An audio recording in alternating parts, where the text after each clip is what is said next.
அம்பாத்துரை. இது வளர்ச்சியின் அதிரடி சரவெடி.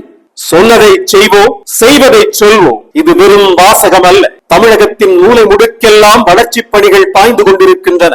ஸ்டாலின் அவர்களின் வழிகாட்டுதலில் பெரியசாமி அவர்களின் அதிரடி முயற்சியால் ஆத்தூர் ஒன்றியம் அம்பாத்துரை ஊராட்சி இன்று ஒரு குட்டி நகரமாகவே மாறியிருக்கிறது. வளர்ச்சி என்பது சாலைகளில் இருந்து தொடங்குகிறது. கடந்த 5 ஆண்டுகளில் மட்டும் அம்பாத்துறையில் ஒன்றல்ல, இரண்டல்ல, 9 தார் சாலைகள். இதற்காக ஒதுக்கப்பட்ட தொகை 3,97,00,000 ரூபாய். குண்டும் குழியுமாக இருந்த பாதைகள் மறைந்து இன்று கண்ணாடியாய் மின்னும் சாலைகளால் மக்களின் பயணம் சுகமாகியுள்ளது.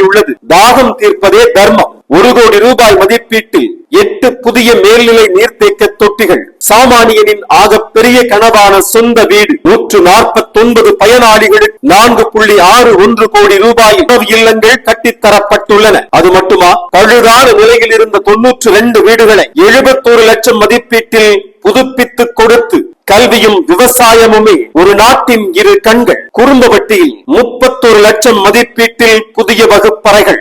விவசாயிகளின் உழைப்பை பாதுகாக்க 9.1 லட்சத்தில் நவீன தானிய கிட்டங்கி. அம்பாத்துறையில் சீரமைக்கப்பட்ட குளம். ராமநாதபுரம் மற்றும் பெருமாள் கோவில் பட்டியில் 3 புதிய நியாய விலை கடைகள். முருகம்பட்டியில் நவீன அங்கன்வாடி மையம் என அம்பாத்துறை என்று தன்னிறைவு பெற்றுள்ளது. தூய்மைக்கும் சுகாதாரத்திற்கும் முதலிடம். ராமநாதபுரம் பள்ளிகளில் 10 லட்சம் மதிப்பீட்டில் புதிய கழிவறைகள்.